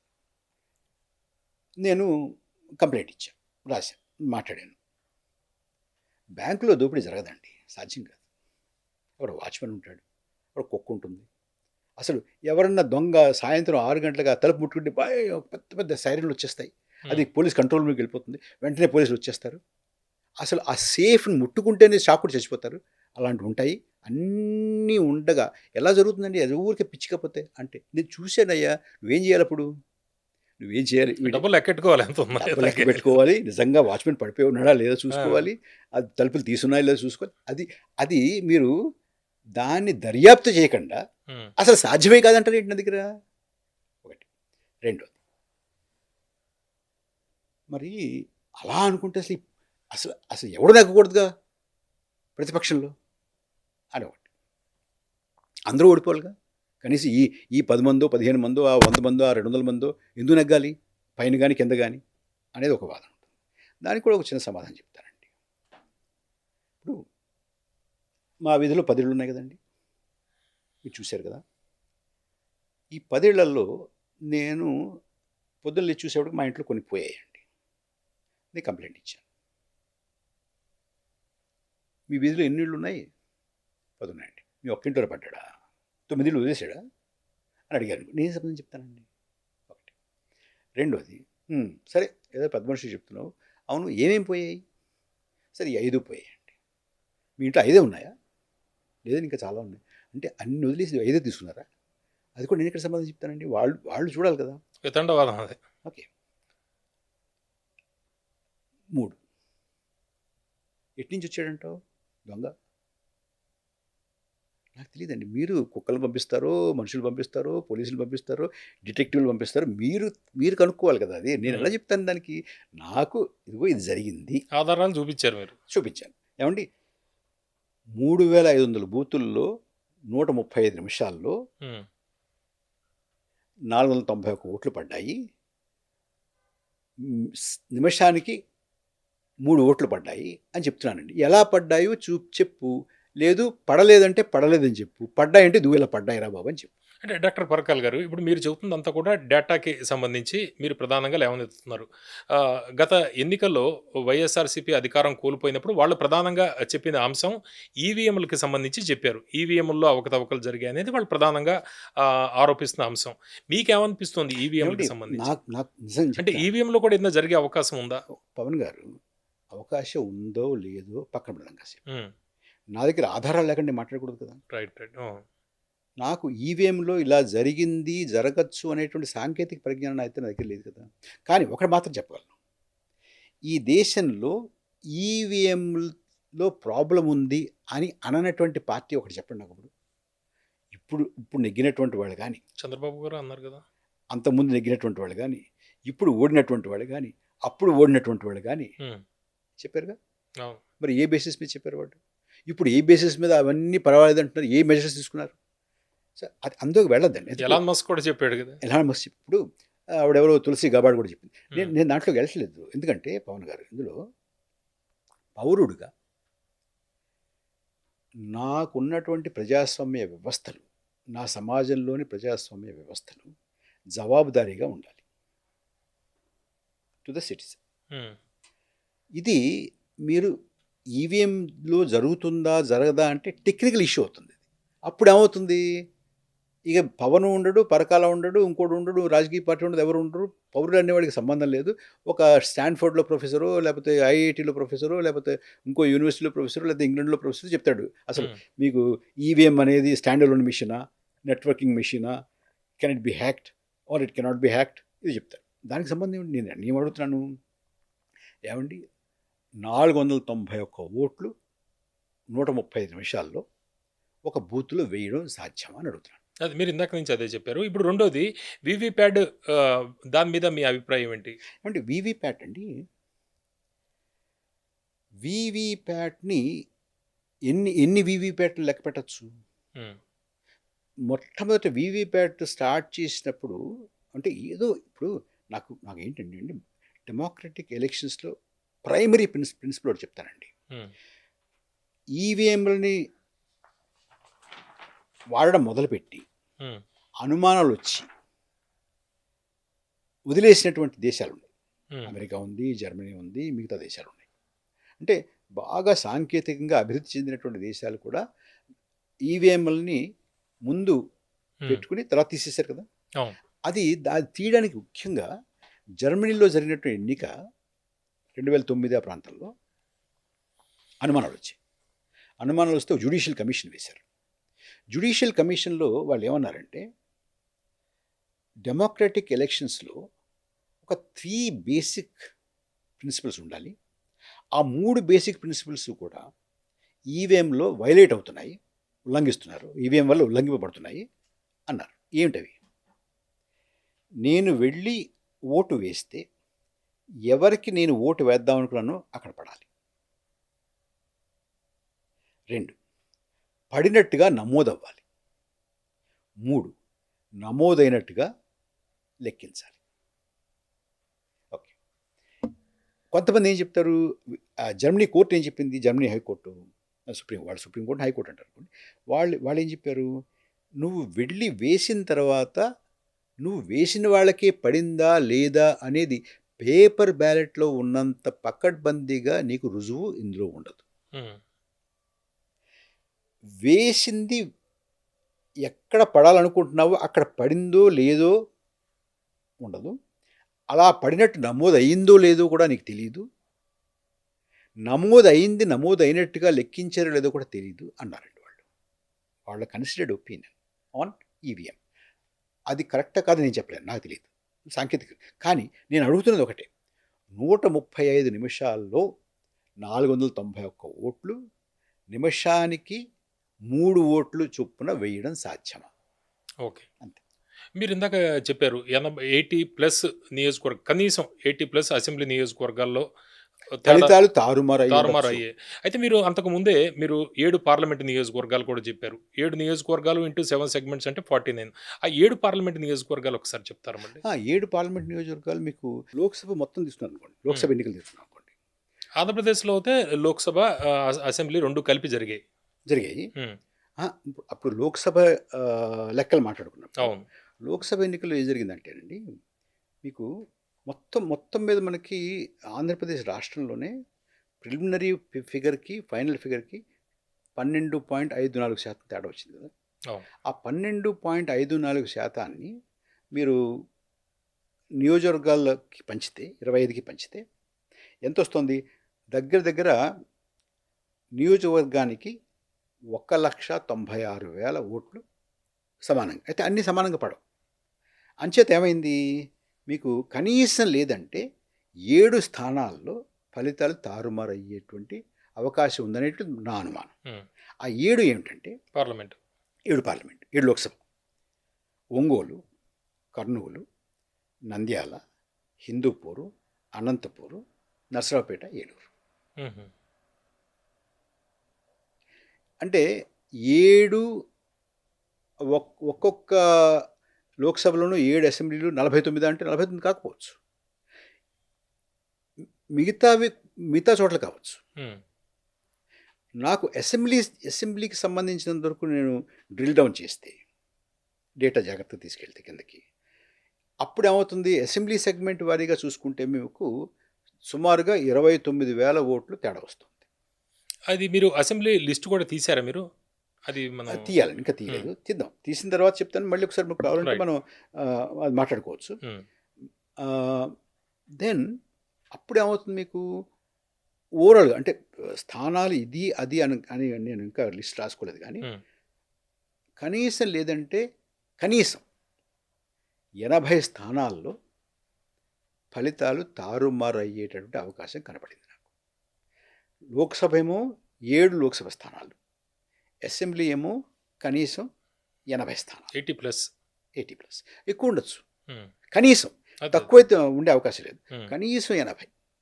ఇది అయితే వీవీప్యాట్ వద్దాం. మళ్ళీ వీవీప్యాట్ అప్పుడు చాలామంది రాజకీయ పార్టీలు అన్నీ మేము ఇందాక చెప్పామే, బీజేపీ దగ్గర నుంచి అందరూ ఈవీఎంల మీద ఎంతో అంతో అనుమానాలు వ్యక్తం చేశారు, పుస్తకాలు రాశారు, పుస్తకాలకి ముందు మాటలు రాశారు, కోర్టులకు వెళ్ళారు. వీవీప్యాట్ ఇనీషియల్గా 0.5% బూత్స్లో వీవీప్యాట్స్ సరి చూడాలి అన్నారు. లెక్క పెట్టడం కాదు, సరి చూడాలి అంటే పడింది దానికి దీనికి సమానంగా ఉందా లేదా అని. అది సరిపోదు అని కూడా చేసి తేడా వచ్చినప్పుడు కొన్ని పార్టీలు కోర్టుకు వెళ్ళాయి. కోర్టుకు వెడితే ఈ ప్రజా సంఘాలు కోర్టుకు వెళ్ళి ఎలక్షన్ల గురించి స్టడీ చేసేటువంటి ఏడిఆర్, విఎఫ్డి ఇటువంటి వాళ్ళు, ఎలక్షన్ మానిటరింగ్ గ్రూప్, వీళ్ళు వెళ్ళిన ఏమడిగారంటే, వాళ్ళు ఈ స్టాటిస్టిక్స్ ప్రొఫెసర్ని, ముఖ్యంగా ఇండియన్ స్టాటిస్టికల్ ఇన్స్టిట్యూట్ అనేది ప్రపంచంలోనే మన ఇండియన్ స్టాటిస్టికల్ ఇన్స్టిట్యూట్ చాలా ప్రసిద్ధిగాంచింది. వాళ్ళు ఏమన్నారు, కనీసం 30% వీవీప్యాట్లని సరిచూడాలి, అప్పుడే మనకి దాని మీద ఒక విశ్వాసం ఉంటుందన్నారు. చంద్రబాబు గారు కూడా పెంచాలన్నట్టున్నారు కదా. అలాంటి వారు కొంతమంది ఏమన్నారంటే 50% ఉండాలన్నారు, 30% కొంతమంది అంటే 50% ఉండాలని కొంతమంది అన్నారు. అప్పటికి 0.5%. అప్పుడు ఏం చేశారు, మన రంజన్ గొగోయ్ గారు ఆ బెంచ్లో ఉండి వారు ఏమన్నారంటే 30 కాదు, 50 కాదు, 0.5 కాదు, 5% పెడదాం అన్నారు. ఏదో బేరం అన్నట్టు. దానికి ఏ రకమైనటువంటి స్టాటిస్టికల్ సైన్స్తో సంబంధం లేకుండా ఏదో ఒక ఫిగర్ చెప్పాడు. ఎందుకు చెప్పారు తెలియదు మనకి. దానికి తక్కలేదు దాని ముందు, దాని వెనకాల. సో చెప్తే ఏమైంది, అయితే మీకు ఏం చేయాలంటే కౌంటింగ్ మొదలుపెట్టే ముందు అసలు సరిపోతున్నాయా, కనీసం 5% అన్నా చూసుకుని కదా, సరిపోతే కౌంటింగ్ చేయాలి, సరిపోకపోతే అసలు ఇలా కాదు, ఏదో సరిపోవట్లేదు, మొత్తం ఏదో చూడండి అనాలి, అప్పుడు 100% చేయాలో ఏదో చేయాలి. వీళ్ళు ఏం చేస్తున్నారు, కేవలం ఇది లాంఛనం చేసేసి ఒక 7 రౌండ్లు 8 రౌండ్లు 5 రౌండ్లు అయ్యేటప్పటికి వాళ్ళు నెగ్గేస్తారు, వీళ్ళు నెగ్గేస్తారు, అల్లకల్లో అయిపోతుంటుంది అక్కడంతా బయట ఊళ్ళో. అది కూడా అయిపోయిన తర్వాత, ఊరేగింపులు మొదలైపోయిన తర్వాత, మొత్తం లాస్ట్ రౌండ్ కూడా మనం ప్రకటించేసిన తర్వాత, అప్పుడు ఇది కరెక్ట్గా ఉందా లేదా అని చెప్పి ఆ 5% బూతుల్లో నుంచి ఇవి చేస్తున్నారు. ఎన్ని రోజులు భద్రపరచాలి వీవీప్యాట్? ఏమండి, 45 రోజులు అయితే ఖచ్చితంగా ఉండాలండి. వీవీప్యాట్ ఉండాలి, నేను ఇందాక మనం ప్రస్తావించుకున్న టోకెన్లు ఉండాలి, వీడియో ఉండాలి. ఉన్నాయా అలా? అయితే చాలా ఆశ్చర్యం కాదు, భయానకంగా ఆంధ్రప్రదేశ్లో సిఈఓ గారు మొత్తం అందరు రిటర్నింగ్ ఆఫీసర్లకి, ఎలక్షన్ ఆఫీసర్స్ అందరికీ, జిల్లా ఎలక్షన్ ఆఫీసర్కి, రిటర్నింగ్ ఆఫీసర్కి ఆయన ఆదేశాలు ఇచ్చారండి. 15 రోజుల్లో వాటన్నిటి ధ్వంసం చేయించారు. 15 రోజులు ఎందుకు చేయించారు? ఒకటి, 45 రోజులు ఉంచాలి కనీసం. ఎక్కడైనా గనక కోర్టులో గనక ఉంటే ఆ ఎలక్షన్, దాని తీర్పు చెల్లదనో మరొకటనో ఎవరన్నా కోర్టుకు వెళ్తే మాత్రం కోర్టులో వ్యాజ్యం తేలేంత వరకు ఉంచాలి, ఎన్నేళ్ళైనా. ఇది రూల్. 45 రోజులు కనీసం. 45 రోజుల్లోగా మరి కోర్టులో వేయాలి. కోర్టులో 45 రోజుల తర్వాత వేయడానికి లేదు. 45 రోజుల్లోగా కోర్టులో పడితే మాత్రం దాన్ని ఏ రకంగానూ చింపేయడానికో కాల్చేయడానికో వీల్లేదు. కానీ ఆంధ్రప్రదేశ్లో 15 రోజుల్లోనే కాల్చేశారు, 15 రోజుల్లోనే చింపేశారు. దానికి ఎవరు ఎక్స్ప్లెనేషన్ ఇవ్వట్లేదు. ఇంకో ఇంట్రెస్టింగ్, ఇప్పుడు ఇంతవరకు ఈ 3500 బూతులు ఏమిటి? రాత్రి 2 గంటల వరకు నుంచుని ఓట్లు వేసారంటే గొప్పవాళ్ళు కదండి. నేను మొన్న ఏదో ఇంటర్వ్యూలో కూడా అన్నాను, మనం వరల్డ్ ఏఐ సమిట్ పెట్టుకున్నాం. అలాగా ఒక వరల్డ్ డెమోక్రసీ సమిట్ పెట్టుకుంటే, ఉమ్, ఏమంటే మా దేశం డెమోక్రసీ పుట్టినలు ఇక్కడ. రాత్రి 2 గంటల వరకు ఈ బూతుల్లో వేచి ఓటేశారండి. రండి చూపిస్తా అని చెప్పి అదొక పరిక్రమ కింద చేయాలండి. ఈవినింగ్ 6 నుంచి 8 గంటల దాకా తక్కువ ఉంది, రాత్రి పెరిగింది. ఒకటి. రెండోది 6 సాయంత్రం 6 గంటల నుంచి తెల్లవారుజామున 2 గంటల వరకు అంటే 8 గంటలు వాళ్ళు అలా వెయిట్ చేసి ఓటు వేశారంటే గొప్పవాళ్ళు కదండి. ఇప్పుడు మనకి మీకు తెలుసు తెలియదు పవన్ గారు, మనకి ఫస్ట్ ఎలక్షన్ 51, 52 చాలా కాలం జరిగింది. 51 నుంచి 52 వరకు జరిగింది. అంటే 51 చివరి నుంచి 52 బిగినింగ్ వరకు జరిగింది. అప్పుడు ఎక్కడో ఒక కొండ మీద ఆయన మొట్టమొదటి ఓటరు. ఉమ్, ఆయన ఫోటో మీకు ఎలక్షన్ కమిషన్ వెబ్సైట్లో ఉంటుంది. ఆయన గురించి వీడియో కూడా ఉంటుంది. ఉమ్, అలాగే గుజరాత్లో గిర్ ఫారెస్ట్ ఉంది. గిర్ ఫారెస్ట్లో ఒక చిన్న గుడి ఏదో ఉంది. ఆ గుడిలో ఒక పూజారి గారు ఉంటారు. ఆయన ఒక్కడే అక్కడ ఉండేది. ఆ ఒక్కడి కోసం మనం ఒక బూత్ పెట్టాం. అంటే ప్రజాస్వామ్యానికి ఎంత విలువ ఇస్తాం చూడండి. ఒక కొండ మీద ఉన్నటువంటి ఒక వృద్ధుడు, ఆయన వాళ్ళు కూడా పోయినట్టు లేరు అనుకుంటా, ఆయన ఫోటోలు మనం పెట్టుకుని ఆయన మొట్టమొదటి ఓటర్ ఈ దేశంలో. ఈయన ఒక్కడు ఉన్నా కూడా ఆయన ఒక్కడి కోసం ఒక బూత్ పెట్టామని చెప్పి మనం చెప్పుకుంటున్నాం కదా.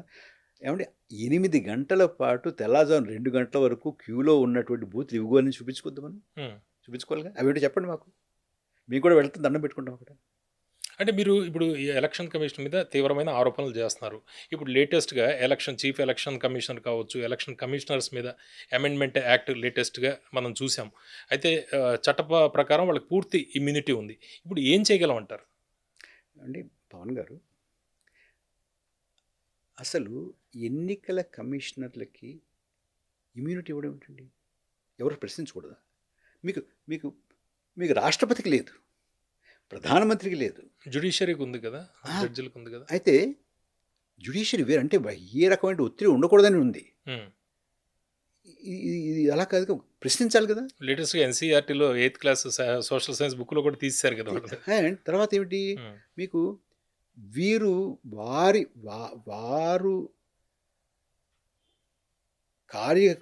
కార్యకలాపాల్లో పదవిలో ఉండగా చేసే దానికి మాత్రమే ఇమ్యూనిటీ కాదు, జడ్జిలకు అదే ఉంది. కానీ వీరికి లైఫ్ లాంగ్ ఉంది. అంటే వారు ఏం చేసినా కూడా శాశ్వతంగా వారిని మీరు ప్రశ్నించలేరు. ఇప్పుడు ఇంకొక విషయం చెప్పాలి ఇక్కడ. ఎలక్షన్ కమిషన్ కానీ ఎలక్షన్ కమిషనర్లు కానీ ఎవరికి జవాబుదారీ కాదా? ఎవరు ప్రశ్నించకూడదా? ఇప్పుడు ఇక్కడ ఈ తేడా ఉంది అని అంటున్నానండి. నా మీద కొంతమంది ఏమన్నారంటే, నేను ఈ కామెంట్స్ అవి చూస్తుంటాను కదా, పరకాల ఎన్నికల కమిషన్ ప్రతిష్టని, భారతదేశంలో ప్రజాస్వామ్య వ్యవస్థలను ప్రజాస్వామ్యాన్ని అవమానిస్తున్నాడు, కుట్ర చేస్తున్నాడు అని కొంతమంది అన్నారు. పరకాల గారిని ఏ ప్రశ్నలు అడగచ్చు అంటే మీరు ఇప్పుడు చెప్పిన ప్రశ్న కూడా ఉంది అందులో. ఓకే, ఏమంటే నేనేమంటానంటే పవన్ గారు, 135 నిమిషాల్లో 491 ఓట్లు వేయించడం కుట్ర, 491 ఓట్లు 135 నిమిషాలు ఎలా పడ్డాయి అండం కుట్ర. ఏది కుట్ర చెప్పండి? అంటే కుట్ర చేసినటువంటి వాడు దేశభక్తుడును, కుట్ర జరిగింది అని అంశం లేవనెత్తిన వాడు కుట్రదారుడు. ఏమైపోయింది దేశానికి? ఎవరు జవాబు కూడా ఇవ్వలేదు కదా ఇప్పటిదాకా. జవాబు ఇవ్వలేదు, రాయట్లేదు, పట్టించుకోవట్లేదు, మాట్లాడట్లేదు, వినలేదు కనీసం. అది కుట్ర, ఇది కుట్ర. నేను స్వేచ్ఛగా దేశంలో, ప్రజాస్వామ్య దేశంలో ప్రశ్నించేటటువంటి ఒక పౌరుణ్ణి. ఇప్పుడు ఏం కోరుకుంటున్నారు మీరు ఓవరాల్గా దీని మీద? ఇంత మీరు ప్రశ్నలు లేవనెత్తుతున్నారు కదా, ఏంటి మీ యాక్షన్? ఈ దేశంలో అండి, ఇందాక అన్నాను చూడండి, నాకు విజేతలు పరాజితులతో సంబంధం లేదండి. అంటే మీకు ఏం ప్రిఫరెన్స్ లేవా? ఉంటాయి. నా ప్రిఫరెన్స్ నాకు ఉంటుంది, మీ ప్రిఫరెన్స్ నీకు ఉంటుంది. కానీ నా పాయింట్ ఏంటంటే, ఇప్పుడు నా ప్రిఫరెన్స్ గెలవలేదనుకోండి, నా ప్రిఫరెన్స్ గెలిచేలాగా నేను నమ్మినటువంటి లేదు నేను ఈ దేశానికి మంచిదనుకున్నటువంటి సిద్ధాంతం గెలిచే వరకు నేను ప్రజలను కృషి చేసుకుంటాను, ఒప్పించడానికి ప్రయత్నం చేస్తాను. అంటే మీకు ఇబ్బంది లేకపోతే ఒక ప్రశ్న ఇంకొకటి కానీ ప్రజాస్వామ్యంలో మెజారిటీ మైనారిటీ అనేది పర్మనెంట్ కాదు కదా. అవును. ఇప్పుడు ఈ ఈ ఈ ఈ ఎజెండాకి కొంత ఇవాళ మెజారిటీ ఉండొచ్చు, ఈ ఎజెండాకి మెజారిటీ తగ్గచ్చు రేపు. అంటే ఎజెండా ఆధారంగా మెజారిటీ. నేను చెప్పుకోవడం మీరు చెప్పుకోవడం నేను చెప్పుకోవడం, అది కాదండి ఇది కాదండి, ఇదంతా ప్రజలు విని మీకా నాకా అని నిర్ణయించుకోవడం. దీంతో సంబంధం లేకుండా ఎన్నికల ప్రక్రియ మీరు ఎవరికి ఓటేసినా ఏం చేసినా మీరే నెగ్గుతున్నారు అనుకోండి, ఇంకేం అది ప్రజాస్వామ్యం అవుతుంది. సో నాకు కావాల్సింది ఏమిటంటే ఇది ఎవరు నెగ్గినా కూడా ఒక పారదర్శకమైనటువంటి ప్రాసెస్లో నెగ్గాలి, ప్రాసెస్ సరిగ్గా ఉండాలి, ప్రాసెస్కి ఇంటిగ్రిటీ ఉండాలి, అంతే నాకు కావాల్సింది. ఓకే. డాక్టర్ పరకాల్ గారు, మీరు ఇబ్బంది లేకపోతే ఒకటి అడుగుతాను. ఏ ఇబ్బంది లేదు. మీరు గతంలో చంద్రబాబు గారికి ఆయన అధికారంలో ఉన్నప్పుడు మీరు సలహాదారుగా చేశారు, మీకు ఆయనకి ఏదో చెడింది అందుకే మీరు ఇటువంటివి చేస్తున్నారు అనేది కొంతమంది ఆరోపిస్తున్నారు, దానికి ఏమంటారు? అంటే ఇప్పుడు ఎలా ఉందంటేనండి, నేను అన్న మాట మీకు నచ్చలేదు అనుకోండి, నేను అన్న మాట మీకు నచ్చకపోతే ఏదో ఒక కారణం ఉండుంటుంది ఇలా అనడానికి.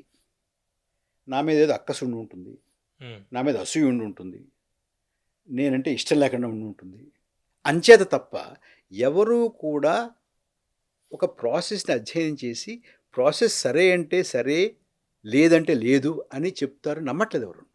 అంటే మీకు చంద్రబాబు గారికి గ్యాప్ ఎక్కడ వచ్చింది అనేది దానికి ఇది సంబంధం ఉందండి. రేపొద్దున్న మీరు నెగ్గినా కూడా అంటాను నేను, ప్రాసెస్ సరిగ్గా లేకపోతే. అంటే ఇప్పుడు ఏమిటంటే మనకి నచ్చిన వాళ్ళు నెగ్గితే ఎలా నెగ్గినా పర్వాలేదు, మనకి నచ్చని వాళ్ళు నెగ్గితే మాత్రం మనం తప్పుపడదాం. అదే నా సిద్ధాంతం కాదండి. నేను ఎప్పుడు అలా ప్రవర్తించలేదు, అలా ప్రవర్తించాల్సిన అవసరం కూడా లేదు నాకు. అంటే ఎవరి మీద నాకు ఉన్నటువంటి, మా ఊళ్ళో దొబ్బిడే అంటారు అనుకోండి, అలాంటిది ఏం లేదు. మా ఊర్లో కూడా అదే అంటారు. అదే అంటారా? అదేం లేదు. నాకు ఏదో కారణం చేద్దాం, ఏదో వంకపెట్టి దండం అలా కాదు. ఇది బాగుంది, కళ్ళ గంతలు కట్టినా ఈ డేటా చూపిస్తే ఇది అడుగుతాను నేను. అది నాకు కావలసిన వాళ్ళు అలా అయినా కూడా నేను ఒప్పుకోను కాదు. ఓకే. మీరు భవిష్యత్తులో ఏదైనా పార్టీలో చేరే అవకాశం లేదండి. అసలు పార్టీలో చేరేదో లేకపోతే ఏమండి ఇదంతా ఏదో ఇదంతా చేస్తే నేను ఎంపీని అవుతానా? అడిగేవాడిని కాదు కానీ కామెంట్లో కొంతమంది ప్రశ్నలు అడగండి అని చెప్పారు. నేను మీకు ముందే చెప్పాను పవన్ గారు, మీరు ఏదైనా అడగచ్చు, కఠినంగా అడగచ్చు, కనికరం లేకుండా అడగచ్చు, నేను సమాధానం చెప్తాను కదా. ఇందులో నేను రాజకీయాలు ఒక పార్టీలో చేరడం కానీ, ఒక ఎంపీ అవుదామనో, ఎమ్మెల్యే అవుదామనో, మంత్రి అవుదామనో, ముఖ్యమంత్రి అవుదామనో, ఇంకోటి అవుదామనో కాదు. ఇది నా దేశంలో ఉన్నటువంటి ప్రజాస్వామ్యం పద్ధతి ప్రకారం ఉండాలి, జవాబుదారీగా ఉండాలి. నేను వేసినటువంటి ఓటు నేను ఎవరికి వేద్దాం అనుకుంటున్నానో వాళ్ళకే పడాలి, వాళ్ళకే పడినట్టుగా నమోదు కావాలి, నమోదైనట్టుగా లెక్కించాలి, లెక్కించినట్టుగా ప్రకటించాలి, అంతేనా? అంటే మీరు గత కొన్ని వారాల నుంచి ఇస్తున్న ఇంటర్వ్యూలు కావచ్చు, లేకపోతే మీరు రాస్తున్న వ్యాసాలు కావచ్చు, ఇవన్నీ కూడా కూటమి అక్కడ అధికారంలోకి వచ్చేది కాదు అనే కోణంలోనే అందరికీ అర్థం చేసుకుంటున్నారు.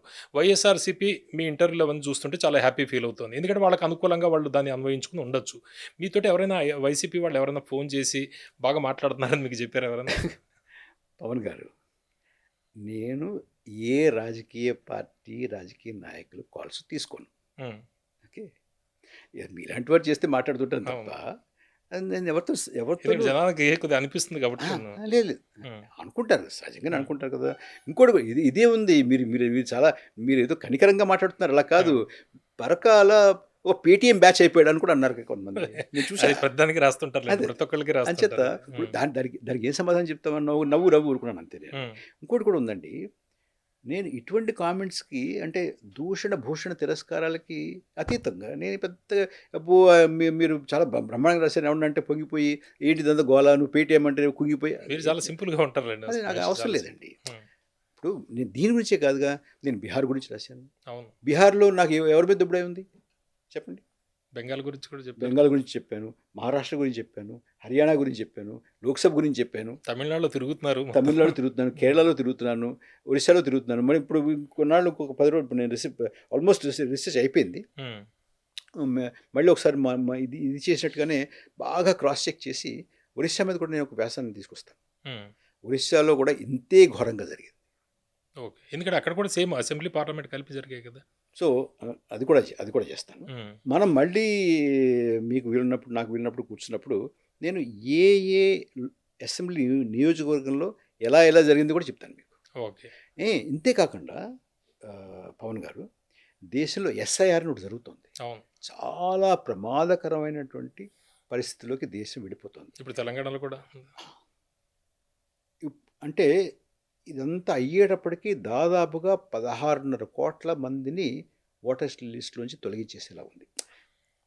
వివరంలోకి మళ్ళీ తర్వాత అది మన ఫస్ట్ ఇంటర్వ్యూలో చెప్పారు అవన్నీ ఎస్ఐఆర్ గురించి పూర్తిగా చెప్పారు. ఇంకొక విషయం కూడా చెప్పేసి ముగిద్దాము పవన్ గారు. ఇప్పుడు దేశంలో ఆగస్టు 15 వస్తుంది. ఈ ఆగస్టు 15కి 99.9% త్రివర్ణ పతాకం ఎర్రకోట బురుజు మీద ఎగరచ్చు. వచ్చే సంవత్సరం త్రివర్ణ పతాకం ఎగురుతుంది అనేటువంటిది ఖచ్చితంగా చెప్పలేం. ఉమ్, మరో రకమైన జెండా ఎగరచ్చు. అదేంటి కొత్తగా చెబుతారు. ఉమ్, రెండోది, మొన్న ministry of home affairs, home మంత్రిత్వ శాఖ, కేంద్ర మంత్రిత్వ శాఖ ఒక డైరెక్టివ్ ఇచ్చింది. ప్రతి అధికారిక సమావేశంలోనూ కూడా వందే మాత్రం 6 చరణాలు పాడిన తర్వాత అప్పుడు జనగణమన పాడాలి అని ఇచ్చింది. అవును. నా ఉద్దేశంలో కొన్నాళ్ళు పోయిన తర్వాత నెమ్మదిగా జనగణమన పూర్తిగా తీసేసి కేవలం వందే మాత్రం 6 చరణాలే ఉంచినా కూడా నేను ఆశ్చర్యపోను. అంటే ఈ దేశం యొక్క మొత్తం స్వరూపాన్ని మార్చేటటువంటి ఒక ప్రయత్నం జరుగుతుంది. అందులో ఎస్ఐఆర్ ఒక భాగం, సెన్సెస్ ఇంకొక భాగం, డీలిమిటేషన్ ఇంకో భాగం. ఇది మళ్ళీ ఇంకోసారి మాట్లాడుకుందాం. ఈ ఎన్నికల ఈ రిజల్ట్స్ ఇవి కూడా ఒక భాగమేనా? ఇదంతా ఇది దానికి ప్రధాన కదా. భాగం. అసలు ఇప్పుడు మీకు ఎస్ఐఆర్ జరిగితే ఇవన్నీ చేయక్కర్లా. ఈ ఈ 135 నిమిషాల్లో 491 ఓట్లు వేసుకోవాల్సిన అవసరం లేదు. అంటే ప్రతిపక్షాలకు పడే ఓట్లు తీసేయచ్చు పూర్తిగా. అప్పుడే అదే జరుగుతుంది కదా. ఉమ్, ప్రతిపక్షాలకి మనకు వీళ్ళు పడే ఓట్లు కావు అనుకున్న వాళ్ళ ఓట్లు ఇవన్నీ తీసేస్తారు. ఓకే. చాలా పెద్ద ప్రయత్నం జరుగుతుంది. నేను ఇది కొంచెం వివరంగా మాట్లాడాలంటే ఇది అన్నీ కలిపేసి కలగొరగంప చేయదలుచుకోలేదు. ఉమ్, అంచేత మన ఎస్ఆర్ గురించి మాట్లాడుకోవాలి, సెన్సెస్ గురించి మాట్లాడుకోవాలి, డీలిమిటేషన్ గురించి మాట్లాడుకోవాలి. ఓకే. 2024 ఆంధ్రప్రదేశ్ ఎన్నికల ఫలితాలు ప్రజల ఓటర్ల తీర్పు ప్రకారం రాలేదని డాక్టర్ పరకాల ప్రభాకర్ గారు చెబుతున్నారు. 80+ నియోజకవర్గాల్లో అవకతవకలు జరిగాయనేది ఆయన అభిప్రాయం. అయితే నెక్స్ట్ ఇంటర్వ్యూలో మనం అసలు ఆంధ్రప్రదేశ్లో ఏ అసెంబ్లీ నియోజకవర్గాల్లో ఏ అవకతవకలు జరుగుంటాయి అనే అంశాలు కూడా ఆయనతో తెలుసుకుందాం. Thank you very much sir. Thank you.